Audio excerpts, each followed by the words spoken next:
Okay, hello and welcome again to the Genesis Birthing and Living Listening to Black Women web series.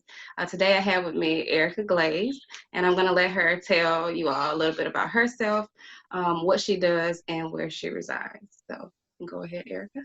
All right. Well, thank you, Shayla. And first, I want to say thank you for creating this space, for creating a platform to have our voices heard and our stories told. So, thank you for continuing to do this and allowing this opportunity for Black moms.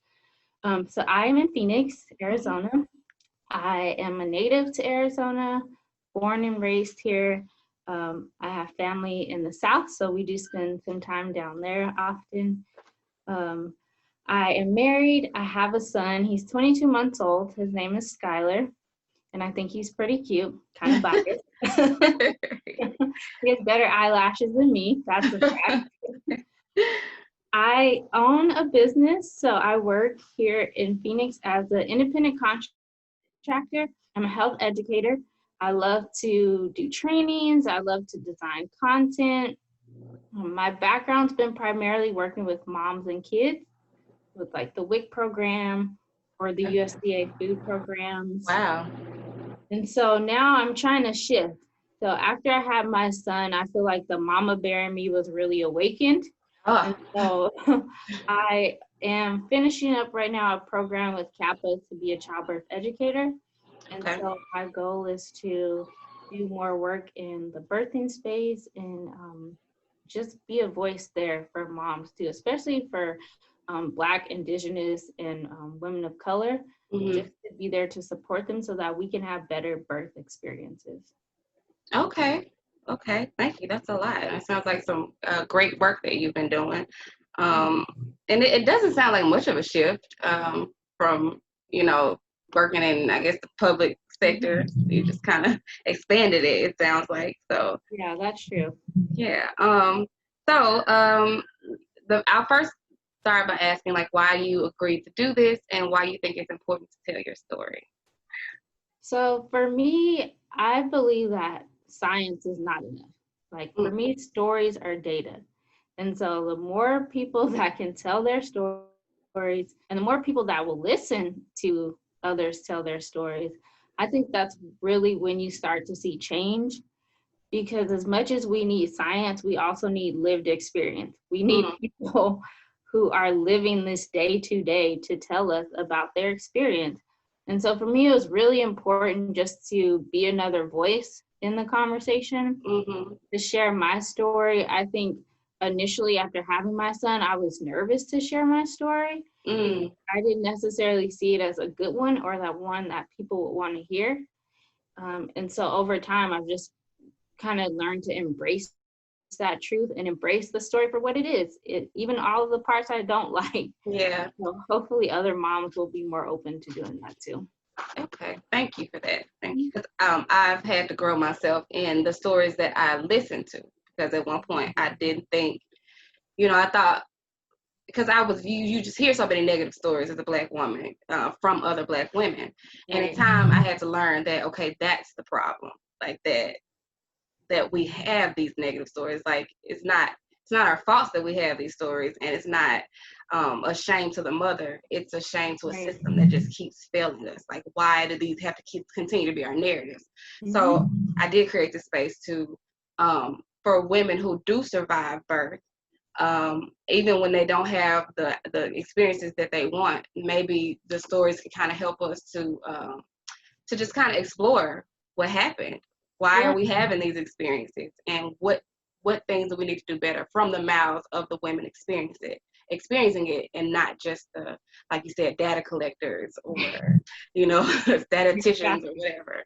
So thank you. Okay. So what are most of the birth stories like in your family? Because that definitely informs how we birth. How did the woman in your family birth? How did they view birth? And when you became pregnant, what was the narrative around birth and like your support around birth? So I would say everyone in my family was very excited. Steven's so funny. He likes to call my mom's side of the family an ant farm because we produce. We recruit Oh, them. And okay. so he's always like, is that your cousin? Or who is your cousin? So I would say everyone was very excited for me to finally Okay. have a child and add to what's already been multiplying. Yeah. So they were excited. I think birth isn't really something that we talk about, like our stories with it. I have heard some, like I've heard my mom's birth story with me. And so I think it's something that maybe we absolutely need to do more to share our experience and what it was like. Just instead of, oh, I had a dream about fish and somebody's pregnant. Right. And this is what Right. Oh, happened. Yeah. yeah. And you're like, I hope it ain't me. I hope they're not dreaming about me. But so I think there definitely needs to be more conversations of like, what was your experience like? What was your experience like with your doctor? Like, who would you recommend? Things like that. Because when I got pregnant, I was like, well, I'm just going to keep going to the person I've been going to. Like, I had known her in private practice as a midwife. And so I was like, okay, I guess that's where I'll start. How do Yeah. I even navigate this? I think it would be helpful to hear from your family once you decide to, make that decision to become a parent. Like, hey, let's walk through this with you, or this is what it looks like. Okay. And knowing what you know now, seeing that we're having children now and we're raising the next generation, when your daughter-in-law comes to you, or isn't that funny to think about? Or your daughter, if you have a daughter, or your nieces or whatever, when they come to you and they're like, oh, Auntie Erica, I'm pregnant, what are some things you think or what are some practical ways you think you can prepare that in ways that you maybe weren't prepared? I would probably, well, first I would congratulate them because I think children are a blessing. No matter what the situation is, they are meant to be here. And so I think the next question I would ask is, how can I support you? Like, what is it that you need from me? And what information can I share with you that will help you to have the experience that you want? There's going to be challenges with it, but I think that's just a good starting place, like listening to them. Because most people, I feel like they know what they need. They just sometimes need somebody to listen to them and maybe help them think through it. Okay. And so I think my biggest thing would just be first to listen, and then like, hey, let's figure this out together. Like, what type of birth do you want to have? What type of mom do you want to be, or do you see yourself being? And then going from there. Okay, so let's talk a little bit about your experiences. How many pregnancies? How many pregnancies or births have you had? I've had one, so just my son, Skylar. Okay, all right, and he is 22 months. You put in there. Okay, all right. So just tell me about your experience. I'll let you just tell your story. Okay, so my husband and I, we wanted to have children. We knew we wanted to have children when we got married. And so one of the things that we had talked about is like when we want to have children. And so we always said, we'll wait until at least 2 years. Let's be married for 2 years and then we'll start a family. And so while we were married and before that, I was taking birth control. And one of the things that I had heard is that it's going to take like 6 months to get out of your system. And you need to, get off of it at least 6 months before you start trying so you can, be in a good position to have a child. So I got off of birth control in November, and I was pregnant in December. Oh. I was like, what? I was like, I thought I had 6 months according to the data, right? And so it was definitely a surprise for me. I was happy, but it was definitely one of those things I was like, ooh, this is coming like really soon. Really. Right. And so I had always imagined that I would have a natural birth. And so I went to a practice that had a midwife that I had seen when she was in private practice. So she had, the private practice had closed and she had went to another company. And so I was like, well, I'm going to go there because I know her. She knows me. She's basically seen me grow up and she can help support me in this birth. And so I went, and it was a good experience. I will say I had a good experience with her and then the MD that eventually took over my care, because while I was with the practice, I found out like she wasn't able to deliver. Oh. So yeah, so she only did certain appointments, but the MDs were the ones who actually delivered. And so when I first heard that, I was like, oh, well, maybe I want to go somewhere else because that's, but I was like, I feel comfortable with her. And I think that a lot of times we go back to that, oh, I feel comfortable. I don't want to leave in the middle of, being pregnant and things like that. And so about halfway through the pregnancy, they felt like there were some concerns with Skylar's growth. Okay. And so I was referred to a maternal fetal medicine specialist.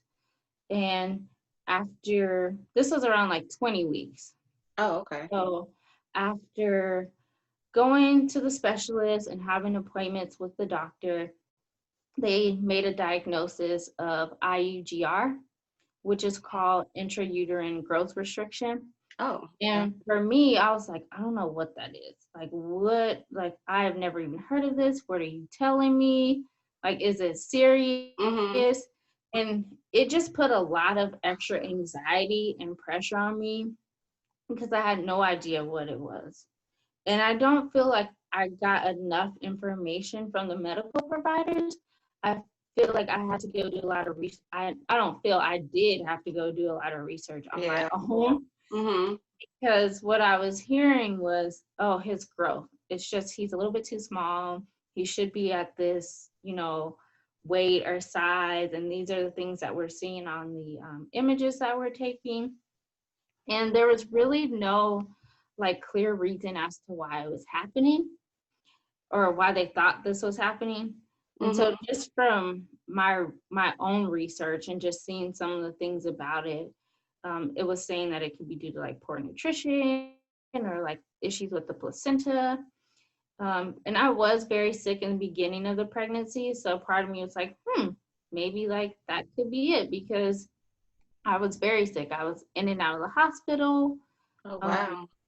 Yeah, I was dealing with a really bad case of acid reflux that actually damaged my esophagus. And wow. Yeah, left me with some swelling. I ended up in the ER with swelling in the back of my throat. I one day woke up and was like, I can't swallow. Something's not right here. What's going on? And so I went to the ER and they were like, oh, your throat is swelling. We need to do something about that. And so It was a lot. So all of that was happening. I'm trying to eat and get proper nutrition, but I'm also having these physical issues that I can't control. Yeah. And then now I'm being told that my child is behind in development, supposedly. Because right. Honestly, how can you really tell? In my opinion, he's inside my stomach. Right. Yeah. Right. Yeah. That just added a lot of stress and pressure to it. And so from that point on till about 20 weeks, I was in the care of the doctor as well as a specialist. Mm-hmm. And one thing that I found out through this whole situation was going between both is that once I was referred to the specialist, he was kind of like my doctor at that point. Okay. So I was still thinking okay, I'm going to the MD, and so she's in charge of my care. But it got to a point one day when I was talking to her about am I still going to be able to have a natural birth? What are the plans? What's happening? She told me, she's like, a lot of the decisions are out of my control. Oh. And she was like, now that you are technically under the care of MFM and considered high risk. Oh, wow. Certain decisions have to go through the specialist. And I was like, what? She's like, that's the law. She's like, certain things are tied and out of my control. She's like, I can step in when there's an emergency situation. She's like, but some things I have to get his approval or sign off on. And I was just like, what? That took me for a loop, because I was just thinking, oh, he's just checking up on me. He's just extra care. but I didn't realize like how much, I guess, like authority or like how much of a position he actually had now in my birth. Right. So. And that was never explained to you when No. he came into the picture? Mm-mm. Wow. So it didn't come up until I started asking questions, because I was still planning to have a natural birth. Even though all of this was going on and I was being told that he was small, that he was probably going to weigh less than 5 pounds and all of these things, I was still planning to have a natural birth. I had a doula that was supporting me. My husband was supporting me. And the doctor was like, we're still going to support you in that. If that's what you want, I will try to get you to that point so that you can have the birth that you want. And I really appreciate them trying to advocate for me to get to that place. And then as we got closer to delivery, around about like 36 weeks, he turned. So he was head down, and then he ended up breech. Oh, okay. And so then I was like, okay, now let's figure this out. Lord have mercy, yeah. I'm like, you're doing a lot right now. I'm trying to like work with me. And so I was working with the doula, trying different positions, trying to get him to turn, like just doing all kinds of things. And I know there's also like manual, I think it's called like manual things that you can do to try to get the baby to turn. I think it's a external version. Yes. Yeah. And so they were talking to me about that, the midwife. And I honestly just got to the point where I just tapped out, like mentally, emotionally. I was like, I am stressed. My body is stressed. I feel like my child is stressed. Yeah. I'm trying all of these things. And like, I felt like I wasn't getting anywhere. Yeah. And there were times when I would go to the doctors and I like would get a good report about his health. And then the next time I wouldn't get a good report. And the last few weeks, I was at an office every day. So I was either at the doctor's office or I was at the hospital. Like for them, they were that concerned that I had to be monitored every day. Like what exactly was happening that was having this concern? Was it just the intrauterine growth restriction, or had something else come up? I mean, besides. That was their biggest concern, but the specialist felt like it was happening because of the placenta. So he was concerned that the placenta wasn't sufficient, is his concern. I think that's how he put it. Because they were doing different tests, I guess, to measure like the blood flow or things like that, to measure like the amount that's going back and forth, kind of looking at what the placenta was doing. And so their concern was that my placenta wasn't sufficient for him and sufficient to continue to support him. And so when I was going to the specialist, they were monitoring that. They were monitoring his heart rate. And there were times when I would go get tested and go through all of that, where his heart rate, it would drop for long periods of time. I mean, like minutes at a time, where he would just not be where they wanted him to be. And it was hard for me as a mom to hear that. Yeah. Because his heart rate would be fine. And then for extended periods of time, it was almost like, is he still there? Like, they sometimes could catch a heartbeat, and then sometimes it would just be very, very low. And so they were just concerned that it wasn't like my placenta wasn't sufficient to continue to always support him. So that for me was really hard as a mom to hear. Yeah, especially first time mom. You know? Yeah. So.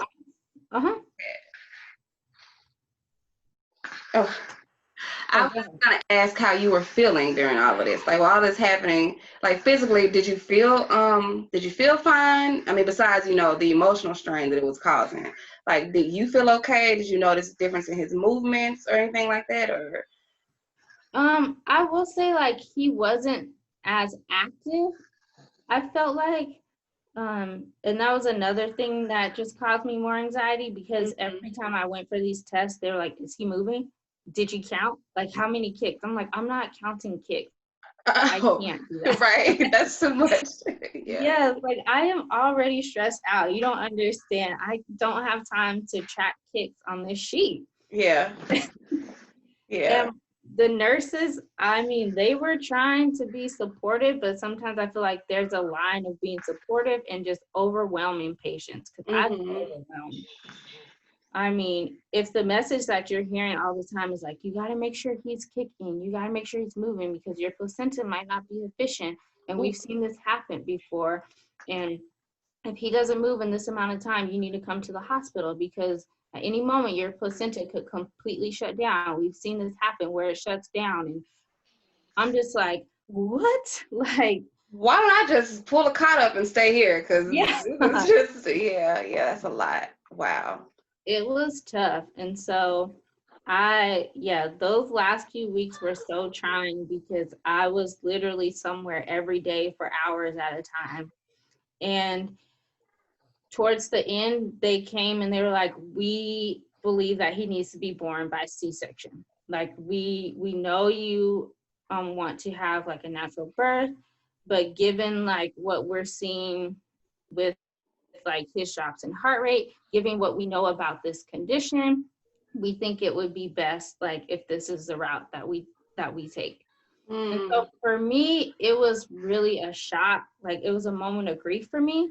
Yeah. Because I felt like, I'm so sorry. No, it's okay.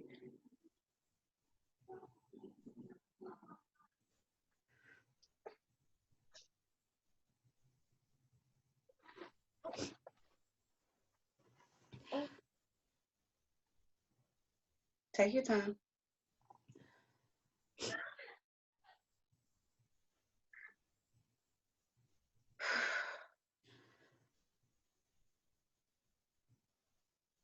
I just felt like up to that point, I had so much support. And it just felt like the decision was taken away from me. Mm-hmm.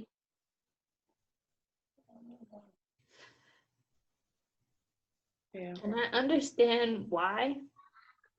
And I understand the need for physicians, for nurses, for midwives. I understand their role and their support for women. And I understand why sometimes they make the decisions that they make. Mm-hmm.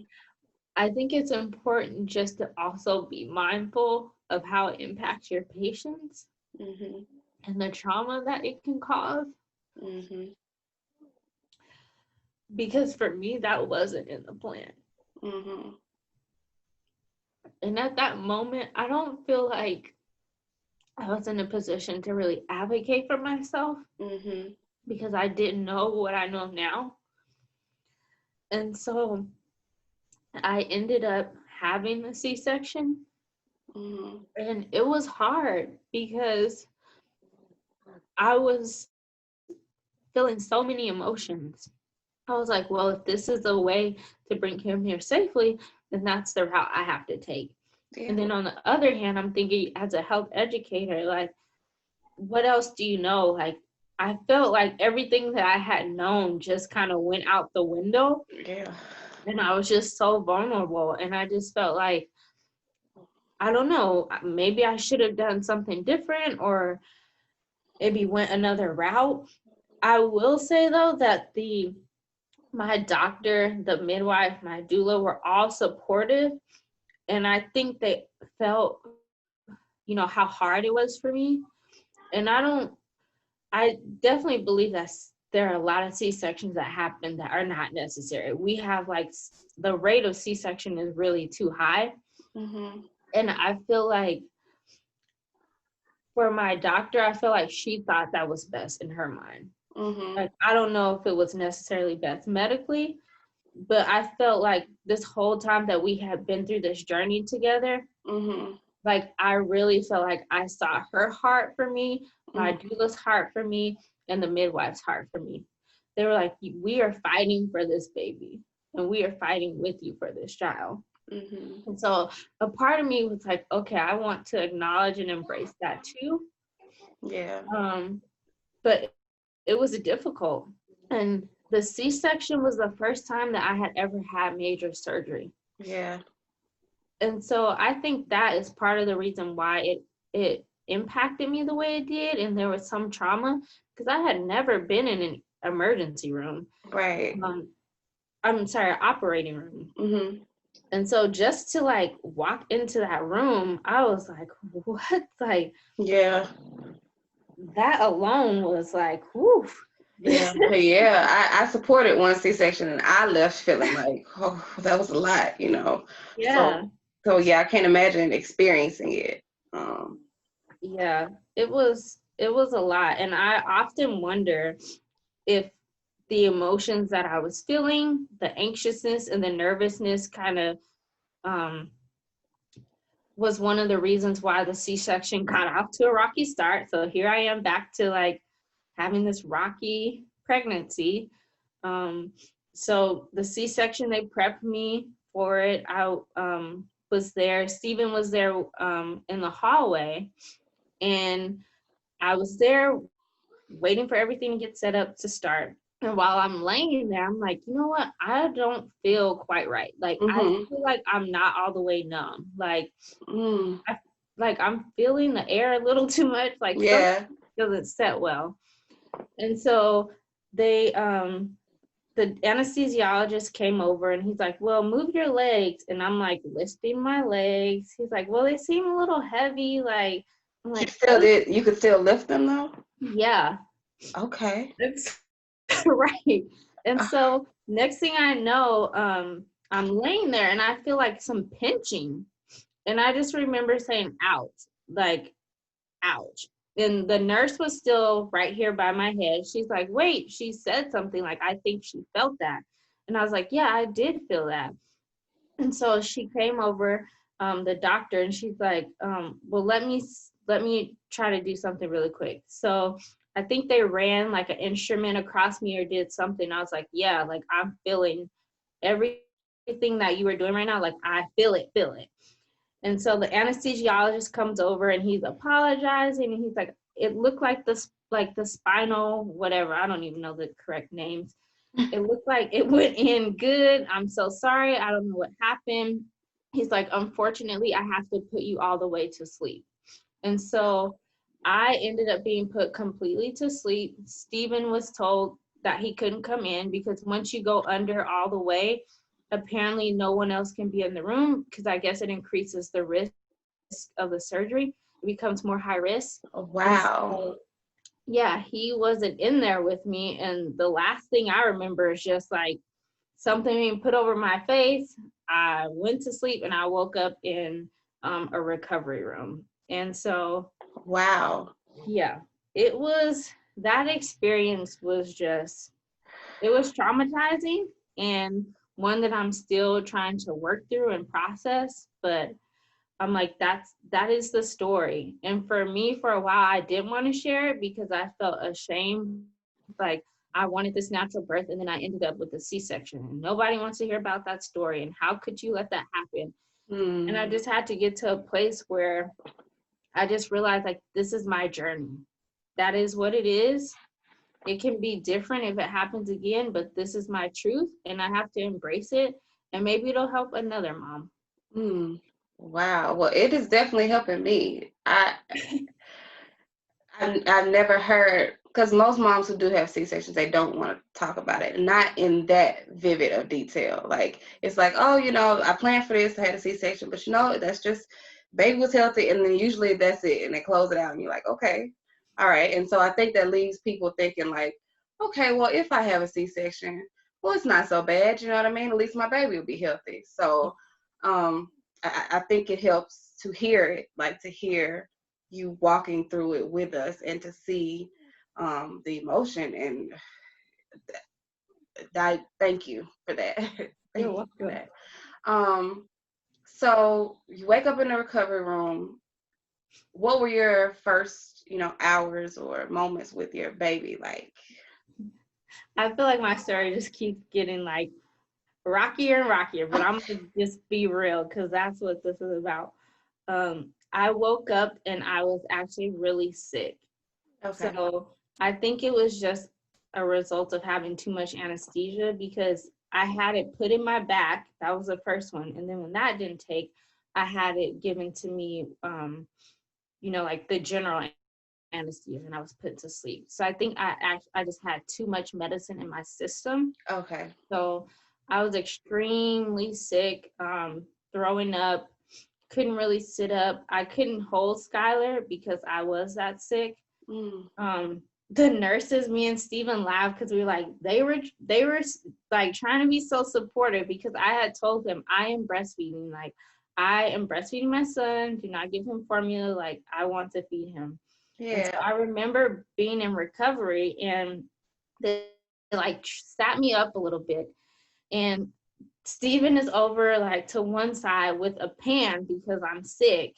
And the nurse comes in with Skylar, and she's like, do you want to try to latch? Like, we can. I'm like, I can't. Like, what is going on? I'm like, I know what I said, but hold on, wait, let me think. I'm like, this is not. I know that first hour, like, she was on it. She's like, here he is, and I was like, I need a minute.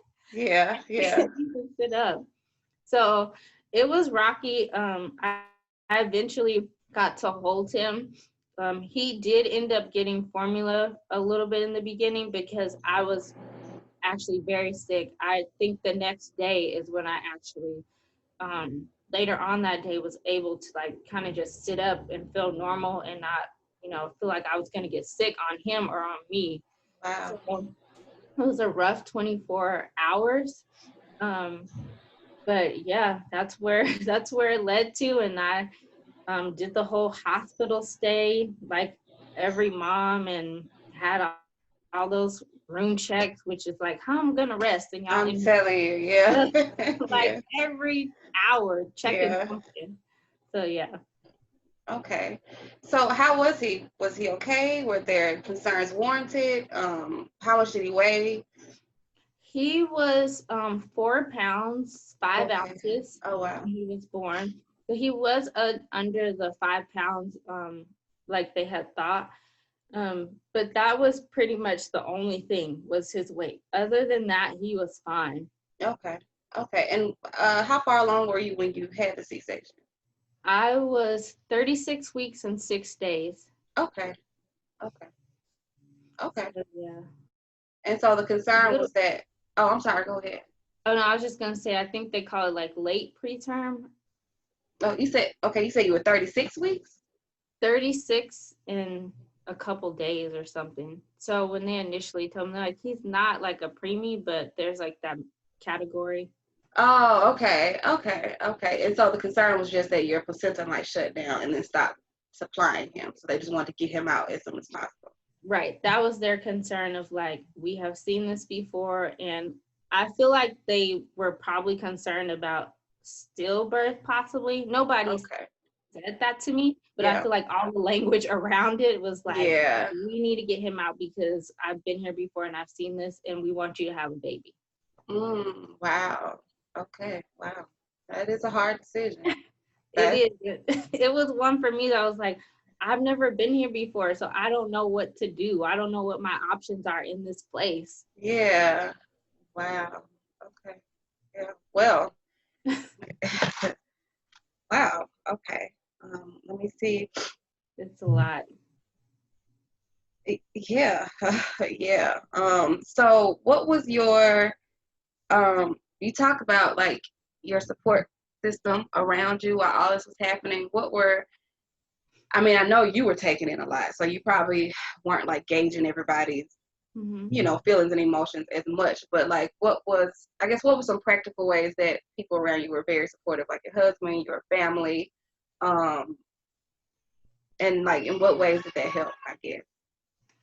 I would say just by checking in on me, just texting me, calling me. My mom and aunts towards the end, they were like, we're taking you to the doctor. Like, you aren't driving yourself. I'm like, I can drive. It's not that serious. Like, I can still get in my car. But they had a schedule. Oh, wow. It's like, I'm gonna be at your house at this time, and where do we need to go? And so I appreciate that support. My doula Ashley was very supportive too. She was helping me to plan for a natural birth, giving me all these tips and tools and resources. And she, even when I found out I was gonna have a C-section, was like, okay, like, I know that's not what you want. How can I support you? Like, this is what's happening. She came to the hospital. She was there to kind of be a liaison between me and our family at the time, because they were in the waiting room. So she was helping to get messages to them, making sure I had, time for myself. I understood what was happening, what they were going to be doing next. So that was very helpful, just to have someone there, and to know that even though my plans weren't what I wanted them to be, she was still there, like, let me try to just help you get through this experience. Let me just find out how I can support you. So I appreciate people just rallying around me and just meeting me where I was in that moment, and not necessarily judging it or putting their input. They were just like, I'm here for you and I want to support you in this. That's nice. That's good. Okay. All right. Well, I guess we've kind of made it to the end. Is there anything in particular that you want to point out? I guess I will talk a little bit, or ask you a little bit more about the shift that you're making. I know you say you have your own business, so like, what are your plans for that, and then how did this experience shift you into the business that you're building right now? Yeah, my goal is hopefully to be able to work with first-time parents, just to be able to provide them with education and information. Because I feel like once you have information, you can make an informed decision. Once you know, then you can make the decisions that you think are best for your family. But when you don't have the information, when it's not being shared with you, you can't navigate this healthcare system. Like, that was my first time being on the side of maternal health. Like, I knew about it, but I was never a patient. Yeah. I never had a baby. And so now that I know what I know, I think my real goal is to provide education, but also help parents navigate through the system. If they decide to have a hospital birth, they decide to go to a birthing center, even better. Yeah. Or a home birth, even better. So yeah, just trying to be there for them, to give them that information, and then also to be a connector too. So maybe I can help educate you, but let's get you set up with a doula. Let's here's some resources for midwives. Here's some other information. If you want to have a home birth, or if you're thinking about a birthing center, like, I want to be able to also give like resources and referrals too, because there's so many ways that birth workers can support parents, and I think we don't talk about it enough. And so that's kind of really my goal, is just to be that educator and that connector too. Okay. Yeah, that's a real point though. Like, navigating the hospital system is a whole thing in itself, because it is a system, and it's like there are all these tunnels and laws and rules and hierarchies, and it can be difficult to navigate, especially when you're in the middle of an emotional experience like having a baby, especially for the first time. So it's a lot. That's a good point.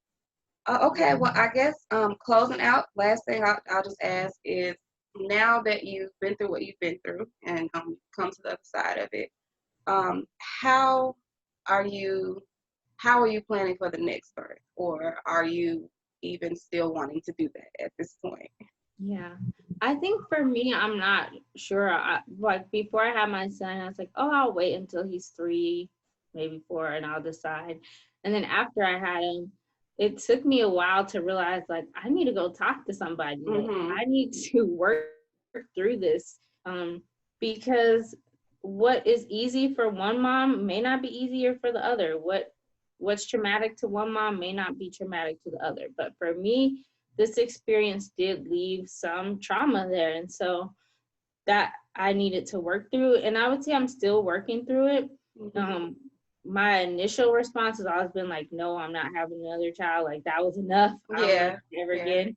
And then the other part of me is like, oh, if I do have another child, I know like my options. I would probably definitely want VBAC if possible, and to probably birth outside of the hospital. And so that would be like another path that I would choose myself if it does happen. Okay, well, Erica, thank you so much for sharing your story. Thank you for spending time with me today. Is there anything you want to add in closing before before we head out? I don't think there's too much. I just really hope it was helpful to moms. One of the biggest reasons why I wanted to share it too is just for moms who have had a similar experience or who had a C-section. Like, it's not over. Like, that was a point in your story. It doesn't define you. It doesn't define like your motherhood journey. And it can be different the next time. It can absolutely be different the next time. So, like, allow yourself to, if you have to grieve it, allow yourself to be emotional and to do whatever it takes for you to heal if it was something that, hurt you in any way. Mm-hmm. But yeah, I just thank you again for allowing me to be on and for creating the space, because it's definitely needed for sure. Well, thank you. Thank you. Okay, everybody. Well, that concludes our interview today. Thank you for joining. If you like this and other videos, subscribe and share, and subscribe to our Listening to Black Mothers web series. See you guys next time. Bye.